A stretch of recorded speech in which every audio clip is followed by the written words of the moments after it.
Sa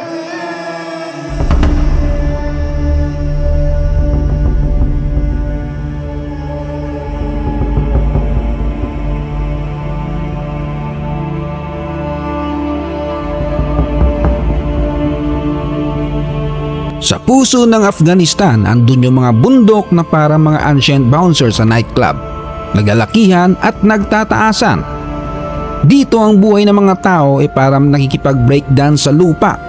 May sayaw kasamang mga hayop, may kanta ng hangin at may drama ng kalikasan. Kung susumahin mo na sa gitna ng nowhere sila, imagine nyo ang buhay sa bundok ng Afghanistan. Walang wifi, walang fast food. At ang delivery rider nila, donkey. Pero hindi ibig sabihin boring. Dito bawat hakbang parang survival game. Umaga, gatasan. Hapon, pastula. Tapos sa gabi, bembangan ng foods sa sahig.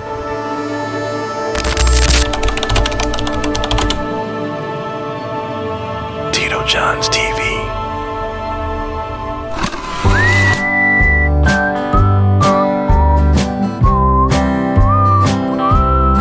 Sa Badakhshan at mga highland ng Hazarajat, chill lang ang buhay, dahan-dahan, parang loading screen ng 1990s na computer. Dinidikta ng bundok, tradisyon at tibay ng loob. Wala ditong instant noodles, instant resiliency lahat. Gigising ka pa lang pero yung araw tulog pa, pero ikaw, on the go na. Una sa to-do list, pakawalan yung sheep, goat, baka. Parang morning Zumba warm-up ng mga locals. Yung mga donkey naman nakapark lang sa tabi parang jeep sa terminal. Pinapakain muna bago bumiyahe. At syempre, ladies first. Yung mga babae gising na bago pa umubo yung mga lalaki. Gumagawa ng breakfast na pang basic package. Flatbread, tsaa at minsan yogurt o fresh milk. Walang Starbucks dito pero garantisadong legit. At ang tinapay niluluto sa sunken clay oven. Parang brick oven pizza pero pang bundok edition. Ang technique nilalagyan ng uling o kahoy sa ilalim. Resulta, 2-in-1 cooking. Sabayang magkabilang side, hindi lang praktikal kundi tipid sa oras. Kapag oras na ng kainan, hindi lang siya ng busog, pati puso. Kasi habang nagsasalo-salo, kwento rito, kwento roon. Parang teleserye marathon ng pamilya. May drama, may comedy at may spoiler kung anong pagsubok ang haharapin nila bukas. Yung mga bahay naman nila gawa sa mismong lupa. Literal, kung ano tinatapakan mo, yun na rin yung bubong mo.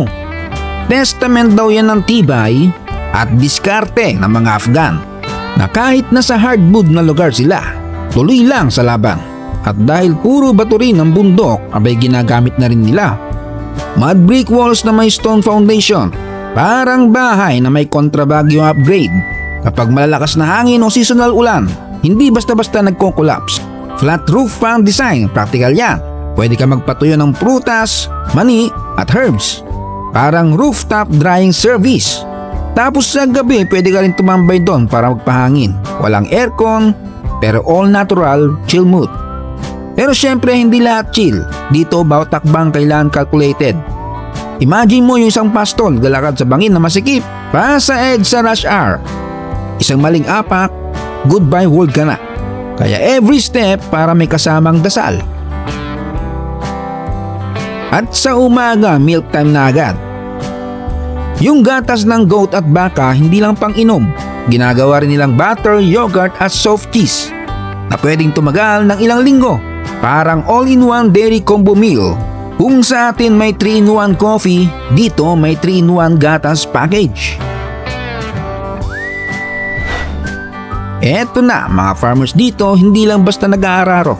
Naka-terrace edition pa, kasama mga baka, tapos todo focus sa bawat linya ng lupa.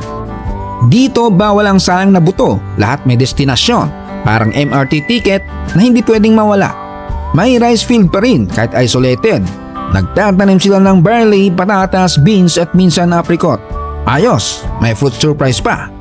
Ang tubig galing sa mountain streams, dinadaan sa makitid na irrigation canals na kailangan bantayan parati.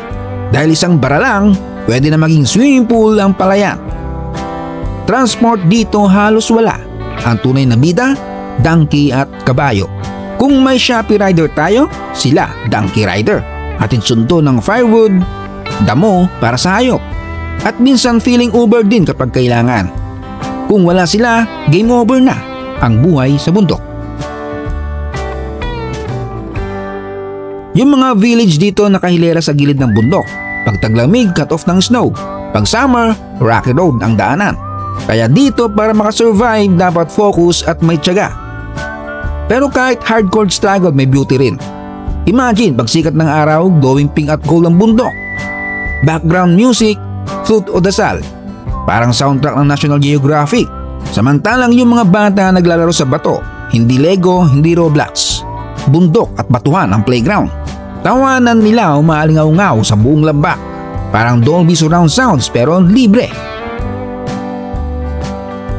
Ang mga babae tumatambay sa outdoor clay oven, doon sila nagluluto ng classic menu, tinapay araw-araw, rice kung available, tapos gulay na may spices fresh from garden. Pag harvest season, may dried fruits at nuts pang dagdag. Healthy living kahit bundok edition.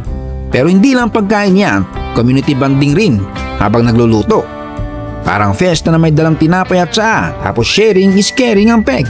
Habang humahaba ang anino, yung mga lalaki at binata, herd time na. Ibabalik na yung tupat kambing galing sa pastulan. Ang mga tupat kambing parang barkada lang na umuwi galing gimmick, sabay-sabay with matching bells na tumutunog sa lambak. Bago magdilim, bibilangin yung livestock. Parang roll call ng klase. Bawal may absent. Pag kumpleto, feed ulit sila bago lights off. Pagsapit ng dilim, sama-sama ang pamilya para kumain. Walang dining table na sosyal, floor setup lang with shared tablecloth. Parang boodle fight pero legit Afghan style. Habang kumakain, may kwentuhan at kantahan. Minsan tahimik lang habang may siga ng apoy sa tabi.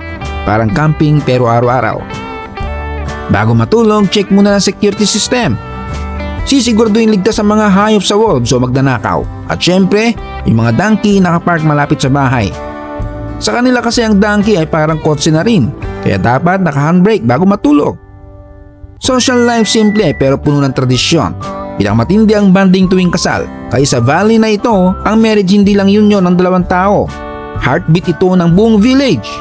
Pag wedding day, parade mood ang mga lalaki. May folk song na sumisigaw sa hangin, drums na kumakabog sa bangin, at rabab na tumutugtog ng love story vibes, parang fiesta meets rock concert pero acoustic. Yung bride naman, wow, layers na makukulay na silk, heirloom jewelry na parang galing pa kay lola.